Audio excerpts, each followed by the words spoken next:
Unir la jeunesse autour d'une vision commune, telle est la mission que s'est assignée M. Kekongo Aristide, président fondateur de la Confédération des jeunes leaders d'Afrique, que nous recevons à Parcours. Amis fidèles, nous parlerons de développement durable, d'entrepreneuriat et aussi de culture africaine. Bienvenue à vous, M. Aristide. Merci, Mme Godot. Plaisir partagé de vous recevoir à Parcours. Merci. Alors d'abord, pour planter le décor, qui est réellement M. Aristide Kekongo? Alors, M. Aristide Kekongo est consultant en droit des assurances. D'accord. Mais à côté de cela, je suis président de la Confédération des jeunes leaders d'Afrique. D'accord, de l'assurance à une caritative, y a-t-il un lien? Alors, il faut dire que depuis notre parcours scolaire, nous avons toujours eu cette envie-là de se battre pour la cause de nos semblables. Et c'est ce qui nous a amené, malgré notre carrière professionnelle, à créer cette organisation dans le souci de vraiment se battre pour la jeunesse africaine. D'accord, se battre pour la jeunesse africaine. Pourquoi avoir choisi une confédération? Alors, après plusieurs années de réflexion sur la question de la jeunesse africaine, nous avons fait deux constats. D'abord que ces problèmes sont non seulement récurrents, mais à côté de cela, on peut dire que ces problèmes sont uniformes dans la plupart des États africains. Quand on prend le cas de la Côte d'Ivoire, le Burkina Faso et même le Cameroun, nous voyons que c'est pratiquement les mêmes problèmes. D'accord. Quels sont les problèmes que nous rencontrons dans ces pays-là qui sont communs? Le véritable problème, c'est la question de l'emploi des jeunes. Et donc, c'est notre première mission et c'est ce à quoi nous sommes en train de mener des actions. D'accord. La population des pays africains a une forte population très jeune. Très jeune. Oui, il faut dire que 70% de la population africaine est à majorité jeune. Oui, alors donc, nous avons décidé de nous battre pour vraiment cette tranche d'âge qui est vraiment importante. D'accord. Alors, quels sont vos domaines d'activité, vos domaines d'intervention? Notre premier domaine, c'est d'abord l'entrepreneuriat. Promouvoir l'entrepreneuriat pour faciliter l'insertion professionnelle des jeunes.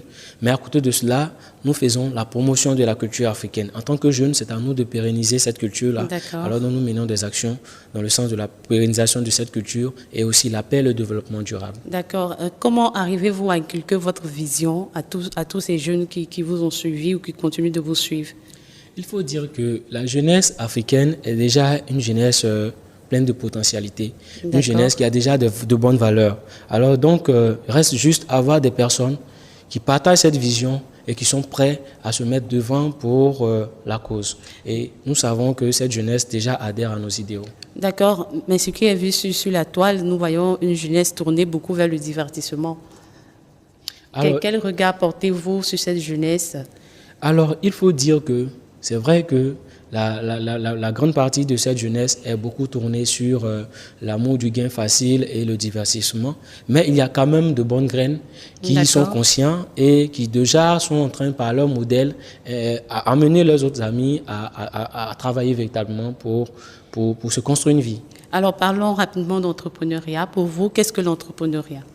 Alors l'entrepreneuriat, c'est d'abord une décision de mettre en place une vision. Et cette vision-là, nous la mettons en place en apportant un changement à ce qui existait.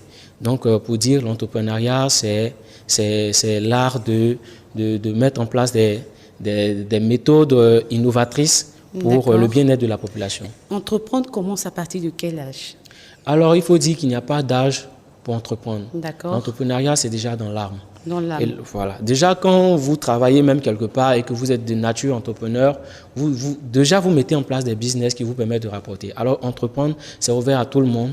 Il n'y a pas d'âge pour entreprendre. Il suffit juste de marquer un arrêt et de voir dans un domaine donné ce qu'il faut apporter comme un plus. D'accord. Quelle est la date de création précise de votre confédération? Alors, il faut dire que cette organisation a été créée, ça fait maintenant 2 ans. 2 ans. Voilà, ça fait 2 ans que nous avons créé cette organisation. D'accord. Il y a eu certainement des défis auxquels vous avez été confrontés, des challenges aussi à relever.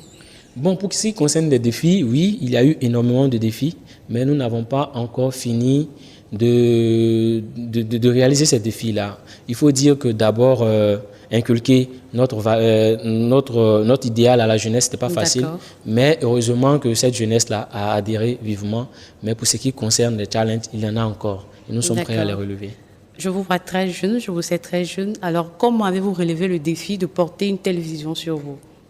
Alors, il faut dire que nous avons longtemps observé nos pères qui se sont battus pour l'indépendance. Il y a eu leur époque à eux qui était de faire asseoir une Afrique. Mais aujourd'hui, l'Afrique a besoin de leaders, l'Afrique a besoin d'entrepreneurs et nous sommes prêts à mener ce combat. D'accord. Pour vous, quel est le leader ou l'icône qui vous a le plus impacté dans votre vie ou dans votre décision de pouvoir créer une confédération?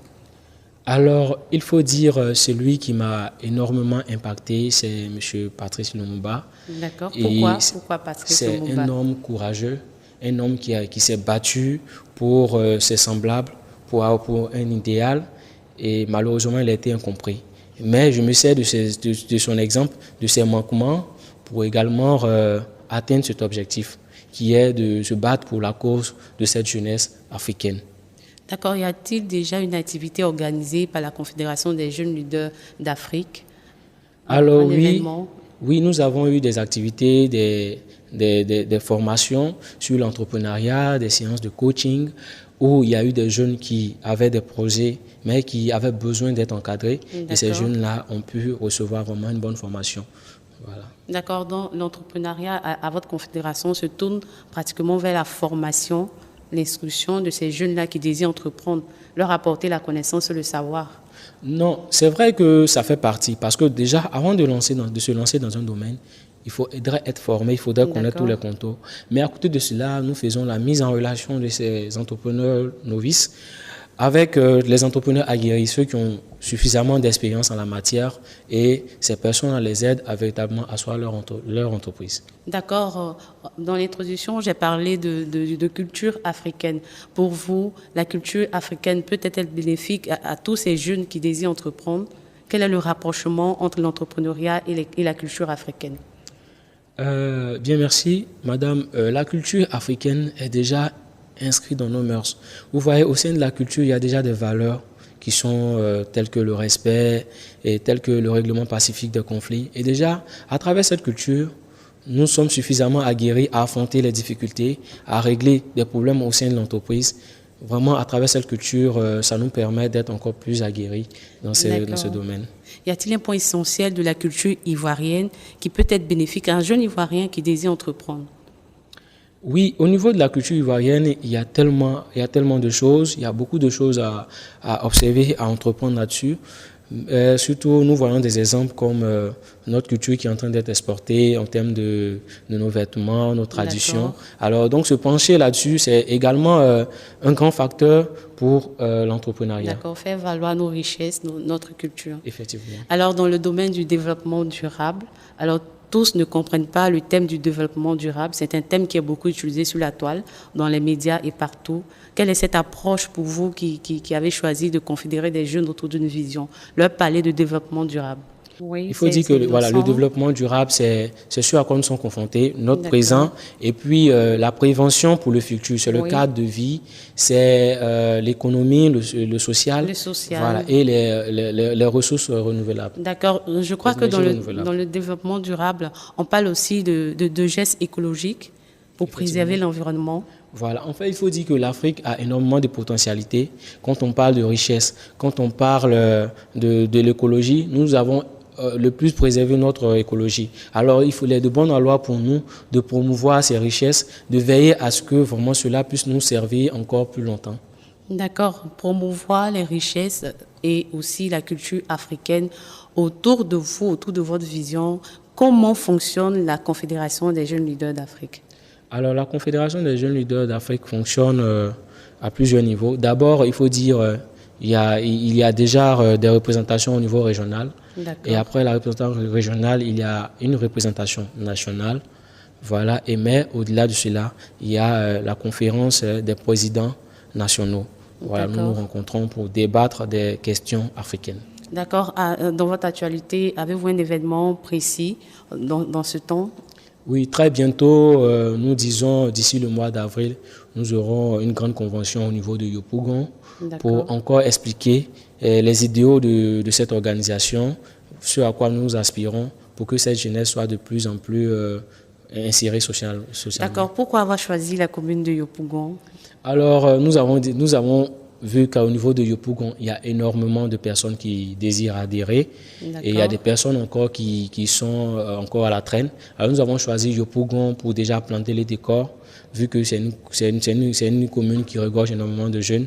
Alors nous avons décidé de faire cet événement là-bas. Mais d'autres communes suivront. À côté de Yopougon, il y aura d'autres communes dans lesquelles nous aurons des événements.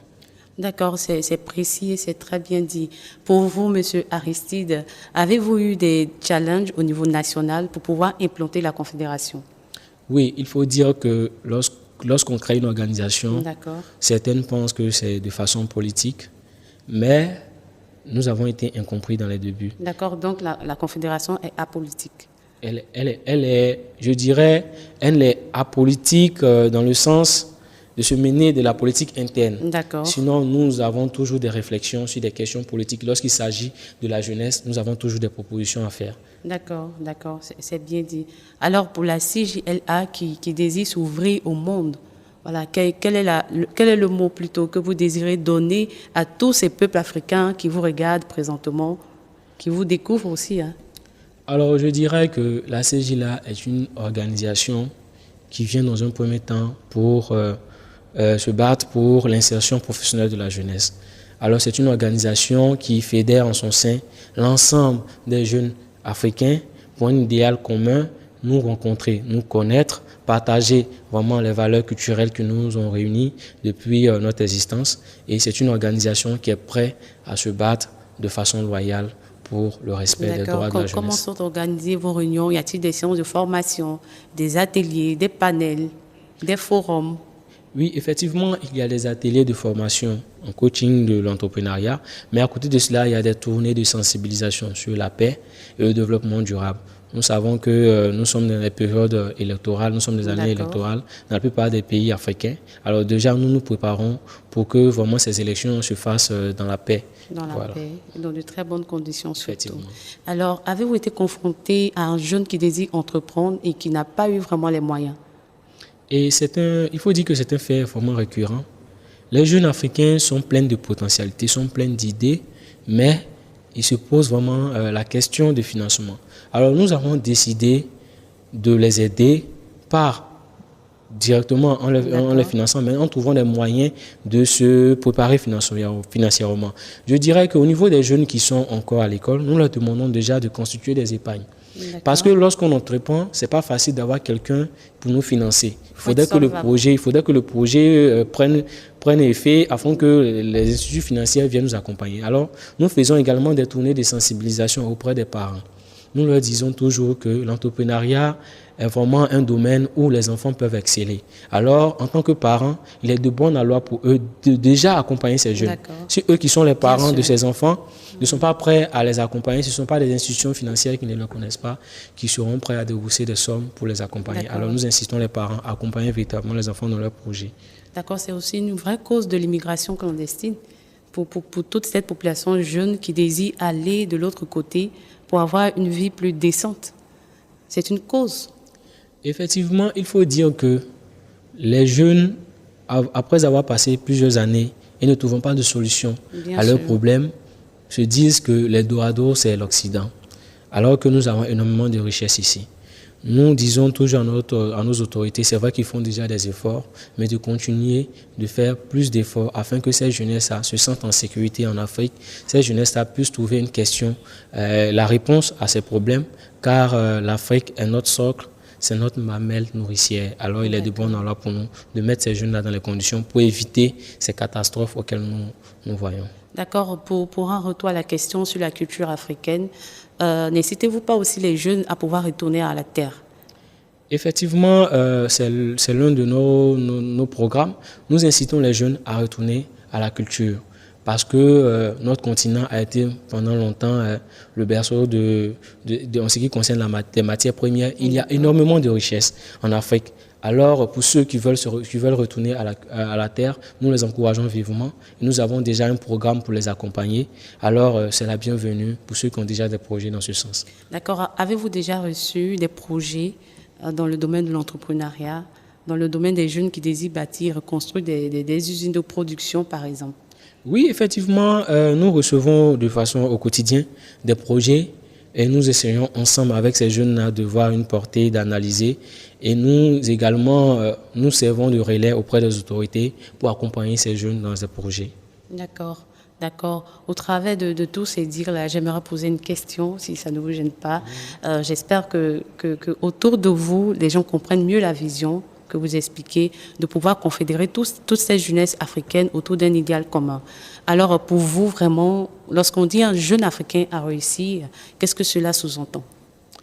Alors, un jeune Africain a réussi, moi je dirais c'est un jeune entrepreneur. Parce que le fonctionnariat, c'est vrai que c'est un système qui existe depuis longtemps, mais c'est un système même qui crée la pauvreté au sein de l'Afrique.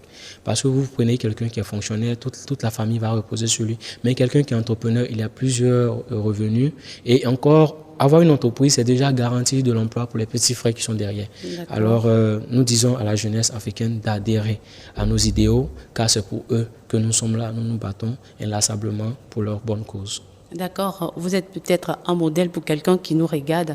Quel est le mot que vous pouvez adresser à une fille, à un homme, à une jeune dame qui est vraiment dans le désespoir, qui est incomprise de la société parce qu'elle fait fi de, comme ce que vous venez de dire, de ses diplômes et elle veut se lancer dans l'entrepreneuriat, mais qui rencontre des difficultés.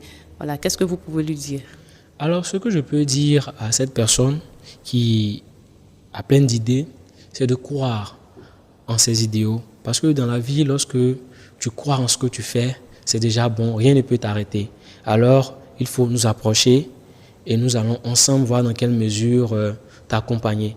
Parce que quand tu es seul, tu peux après amener à résister. Mais quand tu es avec nous, nous allons toujours te coacher de sorte que tu puisses installer ta structure. D'accord, vous parlez beaucoup de coaching. Quand nous revenons sur le coaching tient lieu de vous personnellement. Vous allez vers ces personnes pour les coacher dans tous les domaines cités, ou bien c'est un domaine bien spécifique que vous utilisez, tel que l'entrepreneuriat? Il faut dire que nous axons beaucoup plus dans le domaine de l'entrepreneuriat. Lorsqu'il y a des personnes qui ont besoin d'être accompagnées, qui ont besoin d'être coachées, ils viennent nous voir. Mais nous également, nous allons à la rencontre de ces personnes-là, voilà, pour les accompagner. Mais au-delà de l'entrepreneuriat, il y a d'autres domaines dans lesquels nous songeons déjà à accompagner ces jeunes-là. D'accord, il y a déjà un événement vu?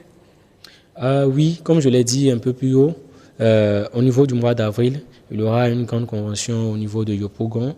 Nous sommes en train déjà de préparer cela. Et lorsque le moment viendra, nous viendrons à vos antennes pour en parler encore plus. D'accord. Merci bien, M. Kekongo. Un mot de fin pour votre passage à l'émission Parcours, pour toutes ces jeunesses africaines. Un mot de fin, un mot de réveil, un mot de félicitations aussi pour toutes ces jeunesses qui nous suivent. Alors déjà, nous disons merci à VHTV qui a bien accepté de nous recevoir pour parler de notre organisation.